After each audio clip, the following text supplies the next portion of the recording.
তো এই যে দেখো, তো এই হচ্ছে আজকে আমাদের ব্রেকফাস্ট। জ্যাম আর ওই রুটিটাকে জাস্ট একটুখানি আর কি তোমার এই তেলে আর কি ভেজে নিয়েছি একটু নরম নরম হওয়ার জন্য। তো এটা হচ্ছে কর্তামশাই আবার দুটো জ্যাম দিয়ে নিয়েছে আর একটা আবার বাটার দিয়ে নিয়েছে। তো ওনারটা এখানে থাক,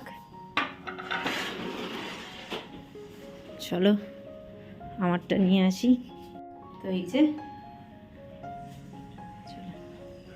এই হচ্ছে আজকে আমাদের একদম সিধা সাপটা ব্রেকফাস্ট। আসলে কি বলতো, ওই তরকারি করিনি, তো এখন আবার দুজনের জন্য করব, ইচ্ছাও করছে না, তাই ভাবলাম এই দিয়ে আর কি কাজ মিটিয়ে দিই। তো চলো এটা খেয়ে দে, কাজকর্মে লাগতে হবে। দেখতেই পাচ্ছ প্রতিদিনের মতো ঘরের একদম তোলপাড় অবস্থা। তো নমস্কার বন্ধুরা, আমি মমিতা লাইফের খুঁটিনাটিতে আরও একটা নতুন দিনে তোমাদের অনেক অনেক স্বাগত।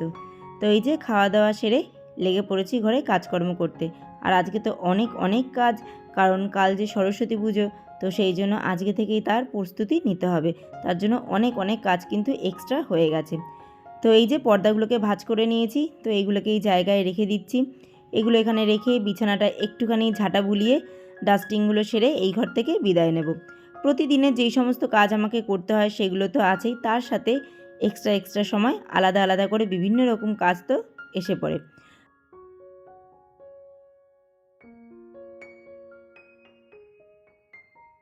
আর আমি সবসময় চেষ্টা করি আমার রেগুলার বেসিসে যে সমস্ত কাজকর্ম আছে সেগুলো করে তারপরে এক্সট্রা সমস্ত কাজকর্মগুলো করার। তো এই যে চলো, ঘরের মোটামুটি ডাস্টিং কমপ্লিট হয়ে গেছে। মাছটা বার করে রাখি, কারণ মাছটা থেকে বরফটা ছাড়তে একটু সময় তো লাগবে, তো সেটা এইদিকে বার করা থাক। ওইদিকে আর যে বাদবাকি কাজ আছে সেগুলো সেরে নিই।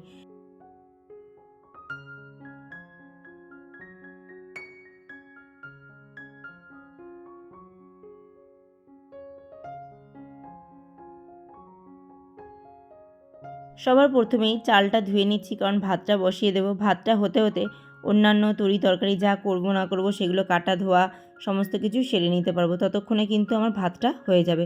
তো চালটা ধুয়ে এক সাইডে রেখে দিলাম, কারণ অলরেডি গ্যাসে কিছু চাপানো রয়েছে। তো এখানে জলের বোতলগুলো খালি রয়েছে, তো সেগুলোকেই ভরে নিচ্ছি। আর এই জলের বোতল ভরতে না আমার ভীষণ বিরক্ত লাগে, মানে দাঁড়িয়ে দাঁড়িয়ে ওই বোকার মতো জলের বোতল ভরা আমার জানি কী যে বিরক্ত লাগে, তোমাদেরকে কি বলবো। বিরক্ত লেগেও তো কোনো উপায় নেই, কারণ এগুলো আমার ঘরের কাজ, সেটা তো করতেই হবে। তো ওইদিকে জলের বোতলগুলো ভরে পাশে রেখে দিলাম। আর এখানে এই যে দেখো, গ্যাসে সোয়াবিনটা বসানো ছিল, তো সোয়াবিনটা সিদ্ধ হতে নামিয়ে তারপরেই ভাতটা বসালাম। তো এইবারের কাজ হচ্ছে বোতলগুলোকে জায়গায় রাখা। রান্নাঘরে রেখে দিলে জায়গাটা অনেকটা নষ্ট হয়, যেহেতু রান্নাঘরটা আমার ছোট, তো সেই জন্য বোতলগুলোকে সবসময় আমি ডাইনিং টেবিলের ওপরেই রাখি। আর এই যে মার খাওয়ার জলের বোতলটা রেখে আসছি। আসলে বাবা এখন আমার এখানে আসার পর থেকে এই জলটা খেতেই পছন্দ করে, তো সেই জন্য মা 1 বোতল 2 বোতল করে নিচ থেকে জল নিয়ে যায় বাবার খাওয়ার জন্য। তো যাই হোক, তারপরে চলে এলাম রান্নাঘরে রান্নাবান্না শুরু করতে। তো এই যে দেখো, ভাত তো অনেকক্ষণ আগে হয়ে গেছে, ভাত নামিয়ে রেখেছি। আর এদিকে দুদিকে দুটো গ্যাসে দুটো কড়াই চাপিয়ে দিয়েছি। তো একদিকে করব হচ্ছে মাছের ঝোল, আর একদিকে ওই যে সয়াবিন সিদ্ধ করেছি, সয়াবিন। কারণ মাছগুলো অনেক দিন হয়েছে আনা হয়েছে, আর এই মেয়ের জন্য কিছুতেই খাওয়া হচ্ছে না। মানে আজ খাবো তো কাল খাবো না, এই করে করে খাওয়া হচ্ছে না। তো আজকে ভাবলাম চলো দুটো তরকারি একসাথে করে ফেলি, ও সয়াবিনটা দিয়ে খেয়ে নেবে আর আমরা মাছের ঝোলটা দিয়ে খেয়ে নেব। তো সেই কারণে দুটো একসাথে করলাম। আর আজকে সেই জন্য কী করেছি বলতো, মাছের ঝোলটা খুব একটা ঝোল ঝোল করিনি, একদম গা মাখা ঝাল করেছিলাম পেঁয়াজ টিয়াজ দিয়ে। একটাই আলু এরকম ছোটো ছোটো করে কেটে দিয়েছিলাম, দিয়ে একদম গা মাখা ঝাল করেছিলাম। বেশ সুন্দর হয়েছিল খেতে। অনেক দিন পর এরকম একটু মাখা মাখা ঝোল খেলাম আর কি মাছের।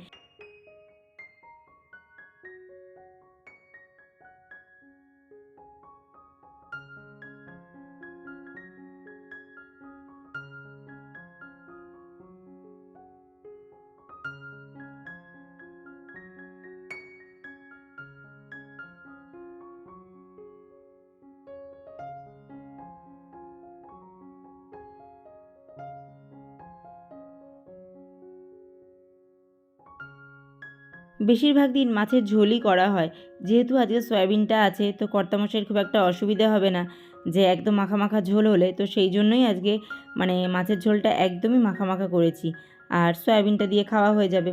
তো দুটো তরকারি ছিল বলেই একদমই আর কি মাখা মাখা করেই ঝোলটা নামিয়েছি। তো দেখতেই পাচ্ছ কতটা মাখা মাখা করে আর কি মাছের ঝোলটা করেছিলাম।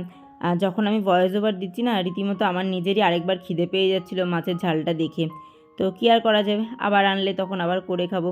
আর আমার যে কোনো জিনিসই একটু শুকনো শুকনো ভালো লাগে, খুব একটা ঝোল ঝোল জিনিসপত্র আমি খুব কমই পছন্দ করি। কিন্তু ওই যে আমার কর্তামশাই আবার একটু ঝোল না হলে তার পছন্দ হয় না। তো যাই হোক, সবার খেয়াল রেখে তারপরেই নিজের খেয়ালটা রাখতে হয়। তো সেই জন্য আগে তাদের কথা চিন্তা করি, তারপরে মাঝে সাঝে নিজের কথা তো একটু আধটু চিন্তা করতেই হবে। তো এইদিকে দেখো, রান্নাঘর আমার মোটামুটি পরিষ্কার হয়ে গেছে, কিন্তু বেসিনের ওপর বাসনের পাহাড় জমে রয়েছে। তো আগে এই বাসনের পাহাড়টাকে কাটি চলো, তারপরে গিয়ে আবার তোমাদের সাথে দেখা হচ্ছে।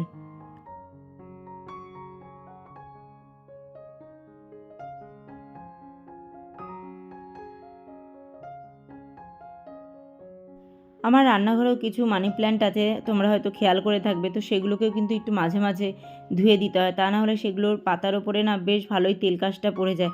আর সেটা যদি তুমি ভালোভাবে একটু ধুয়ে পরিষ্কার করে না দাও, তাহলে গাছটা নষ্ট হয়ে যাবে। তো মাঝে মাঝে কিন্তু আমি মানি প্ল্যান্টগুলোকে মানে ধুয়ে পরিষ্কার করে একটু জানলার সামনে রেখে দিই।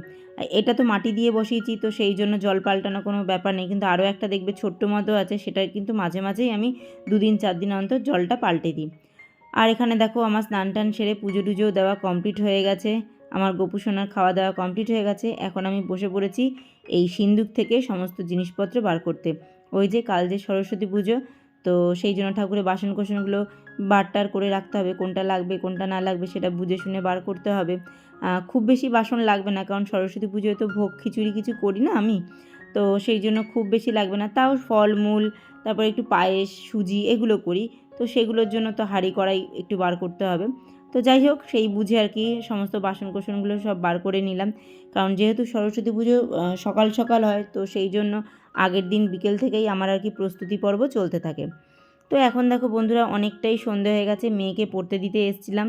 তো এখানে গরম গরম চপ ভাজে দেখে দাঁড়িয়ে পড়লাম। তো কর্তামশাইকে বললাম একটু বেগুনি খাবো, আসলে আমার ভীষণ ঠান্ডা লেগেছে আর মুখে একটা জ্বরঠোসাও উঠেছে। তো ভেতরে ভেতরে তো একটু জ্বর জ্বর আছেই, তো সেই জন্য মনে হলো একটু ঝাল ঝাল কিছু খাই। তো সেই জন্য একটু আলুর চাপ আর 2টো বেগুনি নিলাম, নিয়ে বাড়ির দিকে আবার রওনা দিলাম।